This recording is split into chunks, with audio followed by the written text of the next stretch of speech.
Од 2017 година до денеска има набавено опрема за сите наши јавни предпријатија.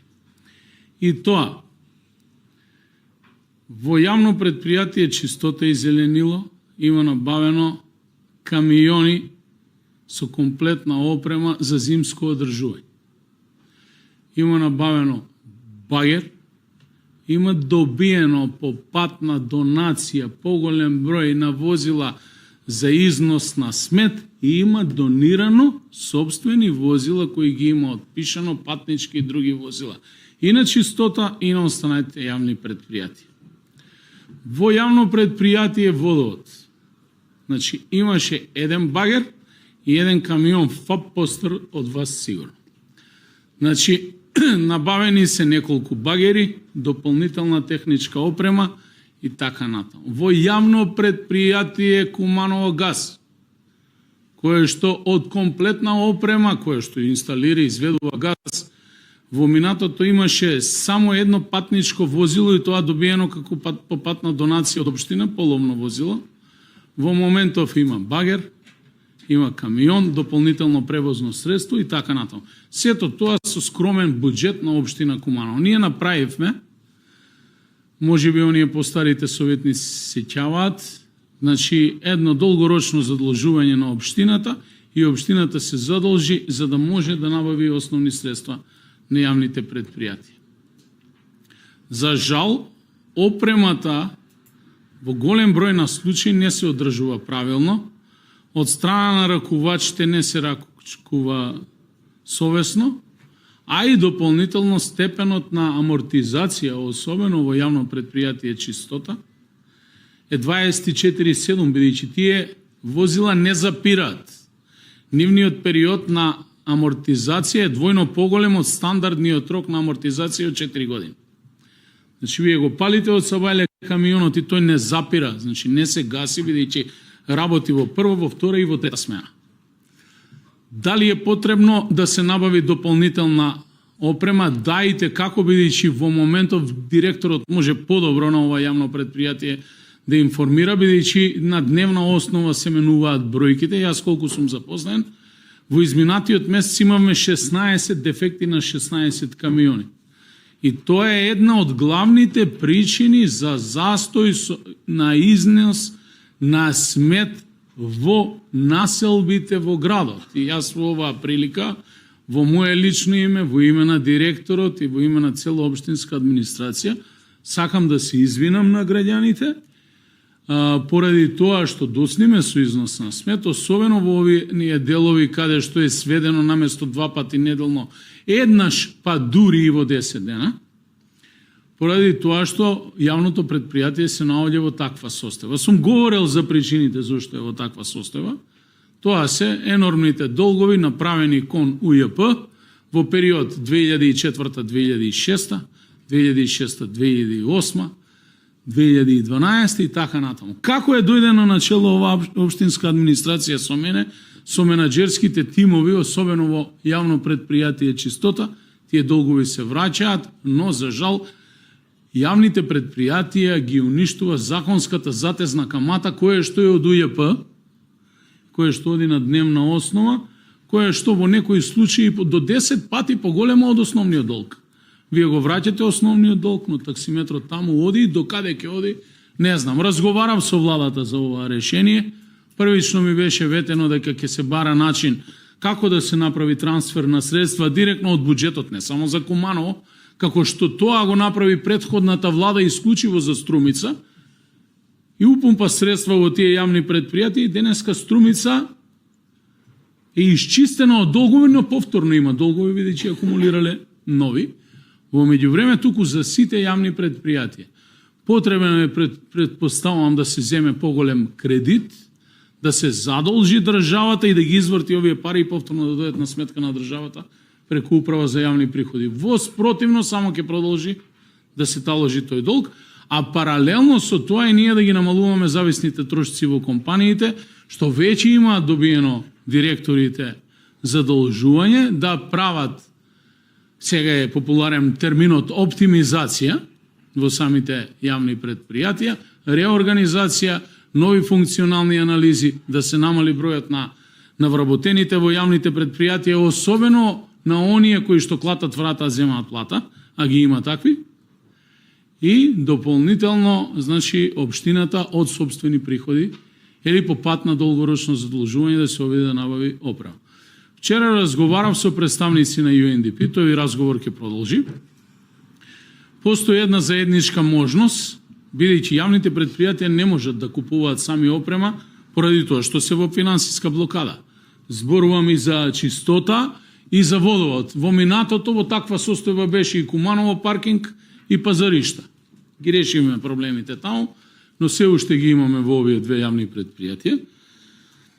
Општината, користејќи го својот лимит за долгорочно задолжување, да побара кредит од одредена финансиска институција, дали тоа ќе биде Светска банка, ЕБРД, па можеби и Комерцијална банка, ако некој од комерцијалните банки, ако некој понуди подобри услови, во соработка со UNDP, да целата постапка оди преку нив, бидејќи кога водите постапка со UNDP, во најмала основа го пребивате ДДВ-то и секој производ ви доаѓа 18, тоа е кога ќе пресметате на бруто износ 15% поевтино, да успееме со нив дополнително да обезбедиме и некој донатор кој што би ни ја покрил каматата која што би ја платиле на тој долгорочен, на тоа долгорочно задолжување и да направиме посериозна набавка на опрема и за јавно предпријатие чистота и да го решиме проблемот со загубите во делот на потрошувачката на електрична енергија на јавно предпријатие водовод, исто така и на градскиот базен, бидејќи јавното предпријатие Куманово паркинг поради проблемот со градскиот базен, кој што му е даден на управување, нема приходи или многу мали приходи, има огромни расходи по однос на потрошена електрична енергија и ако навремено не се интервенира и тоа ќе стане во еднина огромен загубар, и дополнително со UNDP да направиме и реализираме проект од типот за подигање на екосвеста на граѓаните, дополнителен број на екопатроли кои што би биле ангажирани преку општина Куманово и директно би биле плаќани од буџетската средства на општина Куманово, кои што ќе се опремат со одреден тип на механизација и ќе добијат за обврска истите екопатроли покрај патролирање и одржување на јавните прометни површини на сите улици во градот од прва категорија. А тоа ви се 11. октомври, Народна револуција, двата булевари во градот и дополнително уште неколку улици кои што би имале за обврска. Истиот проект би бил менаџиран со UNDP, а контролиран од страна на нашиот сектор за комунални дејности и секторот за животна средина, и тоа би опфатило чистење, доуредување, значи дежурство на самите улици, нешто што го имаат поголемите модерни градови во светот, каде што имате во континуитет дежурни лица. Не само лица кои што ќе исчистат во 6 часот наутро, и ако тргнеме да видиме каков е градот во 6 часот наутро, ќе видиме дека е во прилично добра состојба. Додека да дојдеме некаде околу доручек, околу 10-11 часот, ќе видите смет на сите страни. Тој смет се создава од нашето несовесно однесување првенствено, затоа што целата картонажа, која што е индустријски отпад и треба да биде складирана во самите трговски објекти, кои што предаваат прехрана и друг тип на табако и така натаму, завршува во контейнерите. Веднаш потоа, кога граѓаните ќе тргнат да го изфрлаат комуналниот отпад, нема место во самите контейнери да се ускладишти истиот поради индустријскиот отпад. Паралелно да ги зајакнеме пријавите до инспекцијата, а тоа ќе го направиме со тие екопатроли и дежурства, и мислам дека на тој начин ќе успееме да дадеме една дополнителна пубава слика на градот. Но тоа е само во фаза на развој и размислување. Мислам дека ќе не идеме на поддршка од страна на UNDP за реализација на овој проект. Во рамки на истиот проект би набавиле час поскоро и поголем број на возила за потребите на јавните предпријатија. Некаде, значи прелиминарно сметам дека би се работело помеѓу 90 и 100 милиони денари износ на средства за реализација на целиот проект во првата година, кој што би бил најголемиот трошок, бидејќи тука ќе набавувате и опрема. Веќе втората година ќе имате обврска да обезбедите плати, надоместоци за ангажираните лица на проектот и дополнителни некои минимални трошоци за негово одржливост понатаму. Како и да е, не стоиме, ќе размислуваме и ќе бараме начин. Побаравме помош од државата, за сега се уште нема сериозна помош, освен во поедини случаи кога беше проблемот со депонија, каде што ни излегува од пресредство од Министерство за транспорт и врски, ни испрати едно големо возило со кое што успеаме дел на проблемите на депонија Краста да ги решиме, инаку корекција до председателката, денеска депонија Краста не гори и не е опожарена, иако дадовте друга информација, но како и да е, сметаме дека во следниот период имаме за цел да го зголемиме нивото на хигиена во градот и тоа нема да се случи преку ноќ, тоа ќе се случи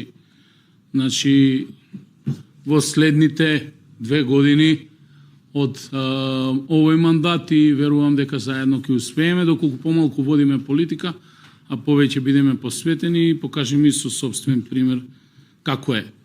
Што се однесува до друга очекувана помош од државата во однос конкретно на ова јавно предпријатие, тоа е опремата која што веќе треба да биде набавена за градот Скопје од страна на државата, бидејќи Скопје секогаш има привилегија и е голем град, на Скопје му се купуваат и автобуси, на Скопје му се купували и автобуси и возила и така натаму. За останатите нема, но тоа е привилегија на главниот град. Бев информиран од страна на ресорното Министерство за транспорт и врски дека во оваа набавка ние ќе добиеме една метларка, еден мал и еден голем камион за собирање на смет, но се уште не знам до каде е таа постапка, некаде во ноември месец. Но ние не можеме да чекаме до тогаш. Веќе испратив писмо до Министерство за финансии во секторот за јавен долг, каде што поборав, каде што кредитниот лимит на општина Куманово е А+, што значи и како висок поради нашето домаќинско работење и очекувам одговор колкав ни е кредитниот лимит, за да можам веќе на следната седница на Советот и формално да ја отпочнам оваа постапка и ќе побарам согласност од Советот за една таква активност. Благодарам.